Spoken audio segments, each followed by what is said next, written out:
Praise the lord. ક્રિસ્મા લબૈયત્તા બહેનો, દિવ્ય ધ્યાન દિવ્ય સંદેશમાં તમારું સ્વાગત છે. માર્ચ 14મી તારીખ.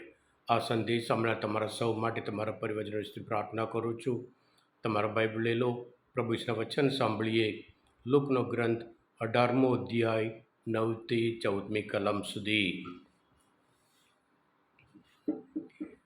પોતે ધર્મપરાયણ છે એવી જેમને પાકી ખાતરી હતી અને જેઓ બીજા બધાનો તિરસ્કાર કરતા હતા એવા કેટલાક માણસોને ઉદ્દેશને ઈસુએ આ દૃષ્ટાંત કથા કહી.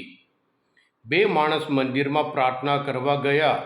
એક ફરોશી હતો અને બીજો જગાતાર હતો. ફરોશીઓ ઊભા આ પ્રમાણે પ્રાર્થના કરી, હે પ્રભુ, હું બીજા માણસો જેવો લોભી, અન્યાયી, વ્યભિચારી અથવા આ જગાતાર જેવોય નથી. એ બદલ હું તારો પાડ માનું છું. હું અઠવાડિયે 2 વાર ઉપવાસ કરું છું અને મારે પૂરી આવકનો 10મો ભાગ ધર્મદામાં આપું છું. પણ પેલો જગાતાર તો દૂર ઊભો રહ્યો. તેની ઊંજે નજર કરવાની સુદ્ધા હિંમત ચાલી જ નહીં. તે છાતી કૂટતો બોલવા લાગ્યો, હે ભગવાન, હું પાપી, મારા ઉપર દયા કરો. હું તમને કહું છું, ઈશ્વરનો પ્રસાદ પામીને તો એ માણસ ગયો, પેલો બીજો નહીં. કારણ જે કોઈ પોતાને મોટો કરશે તેને નાનો કરવામાં આવશે, જે કોઈ પોતાને નાનો કરશે તેને મોટો કરવામાં આવશે. આ પ્રભુની વાણી છે, તે આપણો આધાર છે.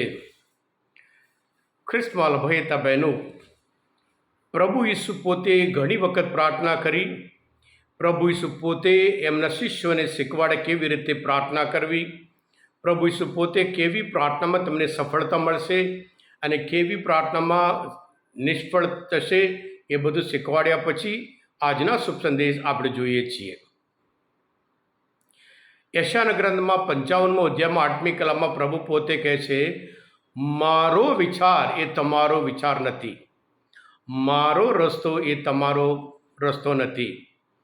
મારો માર્ગ અને વિચાર તમારા કરતાં ઊંચું છે. જેમ આકાશ અને ધરતી પર ઊંચા છે એવી રીતે એટલું ફરક છે એમ કરીને પ્રભુ પોતે કહે છે.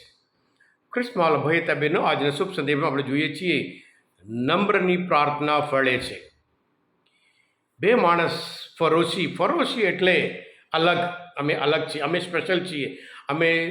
અને બાઇબલ એવી રીતે કહે છે, પોતે ધર્મપરાયણ છે એવી જેમને પાકી ખાતરી હતી.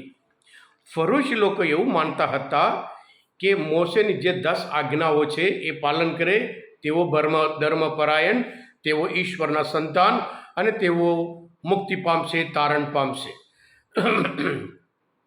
એટલે દેવળમાં મંદિરમાં પ્રાર્થના કરવા જાય છે, પોતે કમ્પેર કરે છે, સરખામણી કરે છે, હું પહેલાંની જેવું નથી, પહેલાંની જેવું. એટલે ભડાસ મારે છે, આત્મ પ્રશંસા કરે છે, હું આમ છું તેમ છું, જાણે કે ઈશ્વર નથી જાણતો હોય એવી રીતે. અને પોતે જે કરતો હોય કે ઉપવાસ કરું છું, દાન આપું છું, એ બધું પોતે ઈશ્વર આગળ પ્રાર્થના કરે છે. પ્રભુ ઈસુ કહે છે એ પ્રાર્થના સાંભળવામાં નથી આવતી.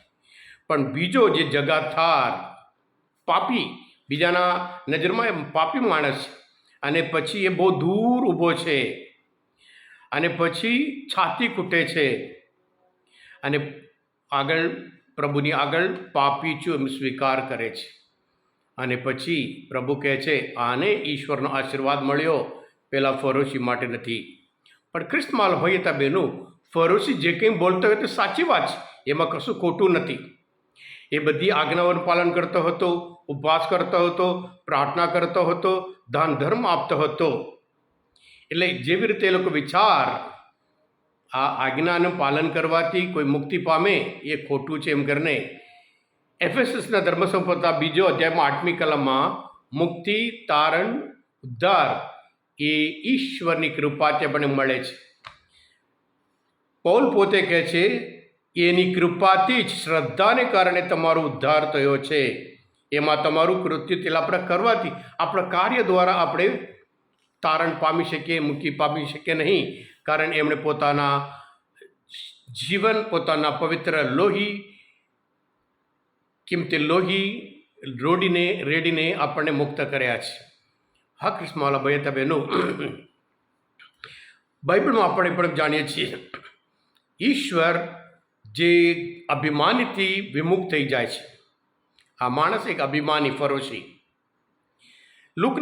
અને આ આજનો શુભ સંદેશ માત્ર ને માત્ર લુકના ગ્રંથમાં આપણને જોવા મળે છે.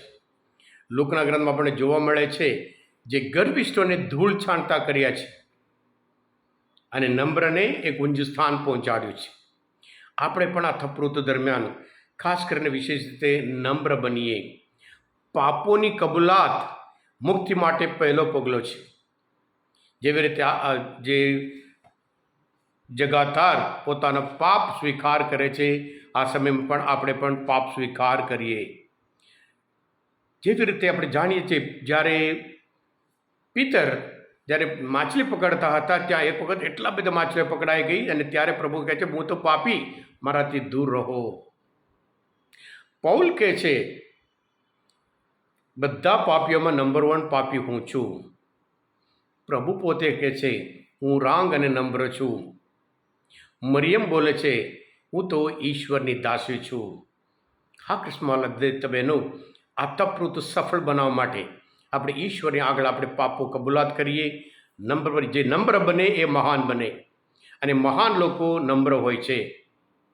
જે લોકો ઘમંડ હોય એ લોકો ધૂળ છાંટતા કરે છે. બાઇબલ આપણને કહે છે આપણે પણ પ્રભુનો આશીર્વાદ પામવા માટે આ તપૃત સફળ બનવા માટે નમ્ર બનીએ અને જેથી કરી આપણું આ તપૃત દરમિયાન જે પ્રાર્થના હોય, ઉપવાસ હોય, એ બધું ચોક્કસ આપણા જીવનમાં સફળતા આપણે ચોક્કસ બક્ષશે. કૃષ્ણવાલા ભાઈ બહેનો, આજના મનચિંતન શાસ્ત્ર પાઠ સમજવા માટે પ્રભુ વિશે ઓળખવા માટે મદદરૂપ થયા હોય તમે પોતે દિવ્ય ધ્યાન દિવ્ય સંદેશ સબસ્ક્રાઈબ કરજો અને બીજા માટે પણ ફોરવર્ડ કરજો.